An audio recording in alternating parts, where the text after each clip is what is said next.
I arrived home earlier than I typically would that evening.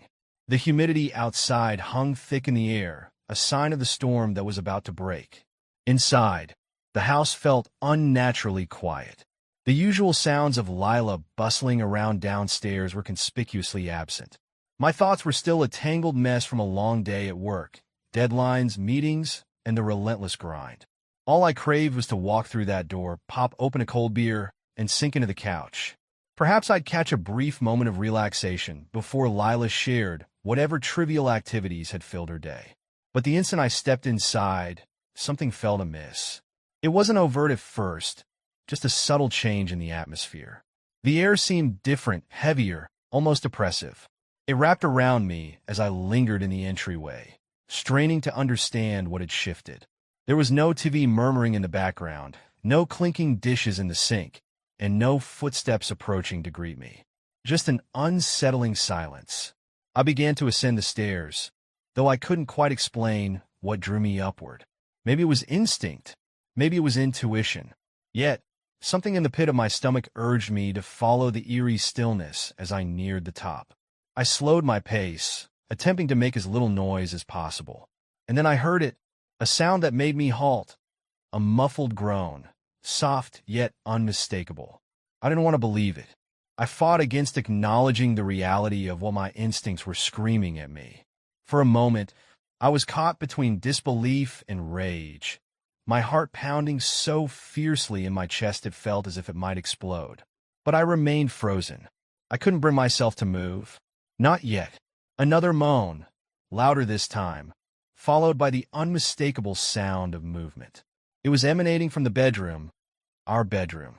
I edged closer, the carpet absorbing my footsteps as I reached the door.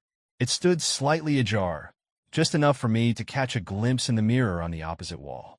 And there they were, entwined on the bed I had shared with Lila for years. She was beneath him, her face flushed and lost in the moment, utterly oblivious to my presence, and him. Lucas, my best friend, the guy who had stood by my side at our wedding, who had toasted to our happiness, who had been part of my life for as long as I could remember. He was hovering over her, his body pressing into hers in a way that twisted my stomach. The betrayal hit me like a punch to the gut, raw and visceral. I couldn't breathe. I couldn't think. I didn't utter a sound.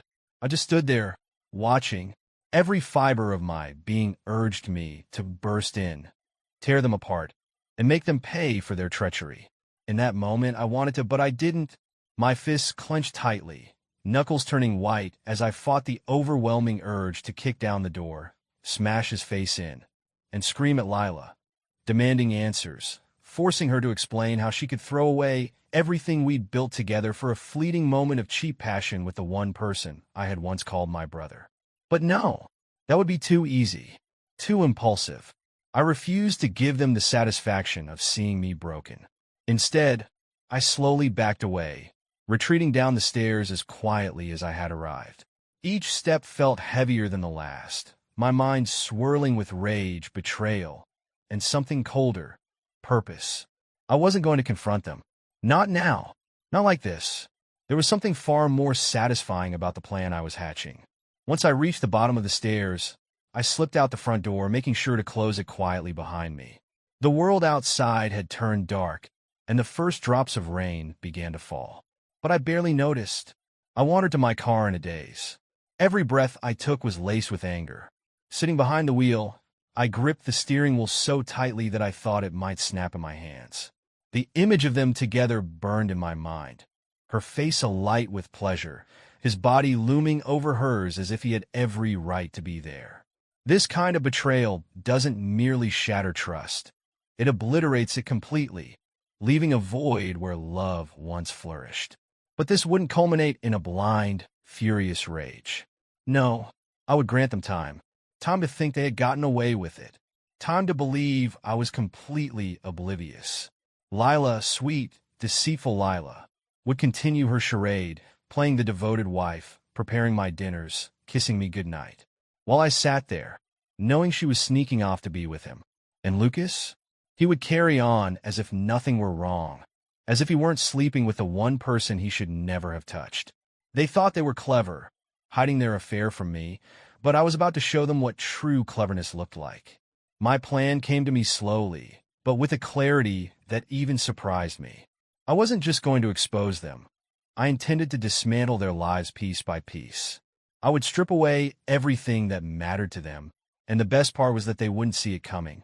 By the time they realized what I had done, it would be too late. And Lucas?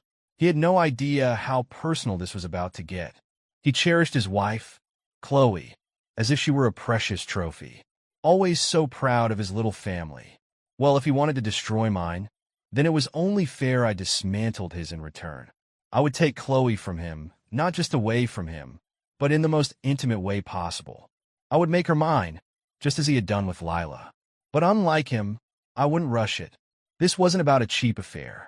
No, this was about power, control, revenge.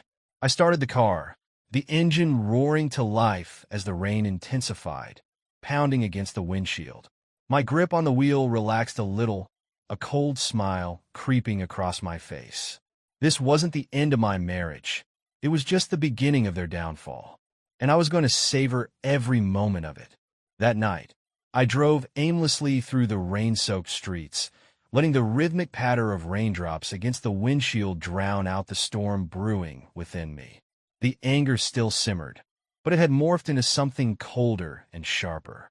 The initial shock of catching Lila and Lucas together faded, replaced by a clear, calculated determination. Revenge. Genuine revenge couldn't be hurried. It wasn't something to be executed in a fit of rage that would leave me looking like the fool they believed me to be. No, I wanted to dismantle them both, piece by piece, so that when they finally grasped what had happened, they would be left standing amidst the ruins of their own lives. To do that, I needed to start with Lucas. I parked in a shadowy lot, rain pelting the car as I sat, my mind racing like a runaway train. Lucas was always full of himself, confident in his belief that he could take what was mine without any consequences. The truth was he had no idea how exposed he really was. To him, I was just a naive pushover, but he didn't realize how well I knew his life, his vulnerabilities, and yes, his wife, Chloe. Chloe was the key to all of this. Lucas and Chloe had been together forever, embodying that idyllic suburban lifestyle, a cozy house, a couple of kids, and the quintessential white picket fence. He flaunted their perfect life at every opportunity, boasting about his accomplishments. What better way to strike at him than to take from him what he cherished most? But this wasn't going to be a cheap thrill where I simply seduced her and bragged about it afterward. No, it had to be much more profound, more intimate. I didn't just want to sleep with Chloe. I intended to take her away from him in the most gut-wrenching way imaginable. I would make her fall for me, make her question everything she believed about Lucas. In the end, she would lose faith in him and choose me, not out of mere lust, but from a place of genuine love. And when that moment came, I would allow Lucas to witness as everything he held dear crumbled before his eyes. What made this plan so exquisite was how effortless it would be. I understood Chloe's insecurities, her fears, and her longings. She wasn't like Lila. Chloe was more subdued, contemplative, with a delicate nature that Lucas never truly valued. To him, she was simply another trophy, something to show off at family functions or among friends. But I knew better. I had seen the fractures in their relationship long before this moment. I had witnessed her vulnerability, and now I was ready to exploit it. As I glanced at my phone, I pondered whether tonight was the night to make my first move. But no, patience was crucial. I couldn't come on too strong or act impulsively. I needed to lay the groundwork with precision. So, I drove home, settling back into my role as the unsuspecting husband. Lila had no clue about my knowledge, and that was my greatest weapon. Entering the house, I could hear Lila humming softly upstairs, preparing for bed. Each note of that song echoed with her betrayal. I kept my expression neutral as I moved through the kitchen, grabbing a drink. She appeared downstairs, donning one of my old, worn t-shirts, the kind she always loved to sleep in. It used to be charming, but now it felt like a cruel joke. "You're home late," she remarked casually, filling a glass with water. The nonchalance in her tone sent chills down my spine. As if nothing had happened, as if she hadn't just betrayed me in our bed. The audacity was almost impressive. "Yeah," I replied, keeping my voice even. "Got caught up at work." She approached me, kissing my cheek, acting as if everything was perfectly normal. "I missed you today." I flashed her a cold smile, one that had become my mask. "I missed you too." The lies flowed from my lips effortlessly now, as if they were second nature. As she turned to head back upstairs, I watched her retreat, contemplating how long she thought she could maintain this charade. But I wasn't ready to confront her yet, not until my plan was fully in motion. She and Lucas believed they were secure, convinced they could carry on their affair in secret. Little did they know, the ground beneath them was already beginning to shift. The following day, I initiated my plan. I reached out to Chloe, framing it as a casual check-in, something any friend would do. We had known each other for years, so a little small talk wouldn't raise any alarms. I sent her a simple message, asking how she was doing and if she wanted to catch up. She replied almost instantly, likely relieved to find a distraction from whatever hollow excuse of a relationship she had left with Lucas. Within a few days, we set up a meeting for coffee. This wasn't unusual. Lucas and I were close, and the four of us had shared plenty of time together over the years. But this time was different. This was a calculated move. We met at a quiet cafe in town, the type of place where no one paid attention to who occupied which table. Chloe looked worn out, the weight of life pressing down on her. She smiled when she saw me, though it didn't reach her eyes. "Thanks for meeting me," I said, keeping my tone light and friendly. "It's been a while since we caught up." "Yeah, it has," she replied, her voice soft and a bit strained. "Things have been busy." I didn't need her to elaborate. I knew exactly what she meant. Lucas, the so-called perfect husband, was anything but. I encouraged her to talk, asking about the kids, her studio, all while observing her closely, taking note of every subtle change in her expression and every flicker of doubt that crossed her face. Then the conversation turned personal, and I felt I had her right where I wanted her. "I've been struggling with everything lately," she admitted, her gaze dropping to the table. "It feels like Lucas and I are drifting apart, like we're not connecting anymore." I leaned in slightly, keeping my voice low and filled with concern. "I'm sorry to hear that, Chloe. You deserve so much better." Her eyes met mine, searching for something, validation perhaps. I gave it to her, fully aware of what she craved. "You've always been such a good friend," she said, relief evident in her voice. "I don't know what I'd do without people like you." I smiled, warmth in my expression entirely feigned. "You're not alone. I'm always here if you need to talk." She smiled back, but it was a sad one, a smile belonging to someone beginning to realize that her perfect life wasn't so perfect after all. And that's exactly what I wanted, to sow the seeds of doubt in her mind, to make her question everything she thought she knew. That was my mission. As I left the cafe that afternoon, a surge of triumph washed over me. Everything was falling into place, one calculated move after another. Lucas was blissfully unaware that the woman he was betraying me with would soon be the very one who would cause him to lose everything.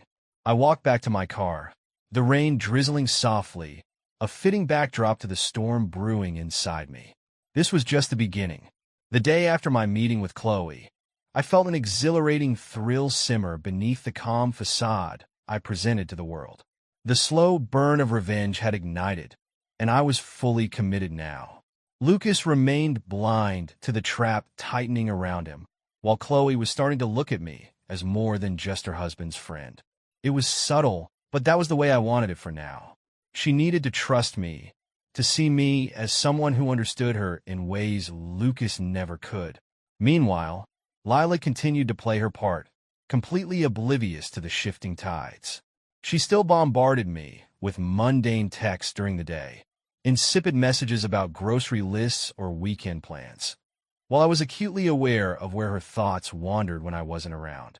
She assumed I was oblivious, that I hadn't caught on to the twisted game she and Lucas were playing. But soon, she would discover how utterly mistaken she was. It was a Thursday evening, roughly a week after my coffee with Chloe, when I decided it was time to escalate my plan. I knew Lucas would be stuck at work late, entangled in a big project that he had mentioned. It served as the perfect cover for his extracurricular escapades. But tonight, it wasn't Lila I was focused on. It was Chloe.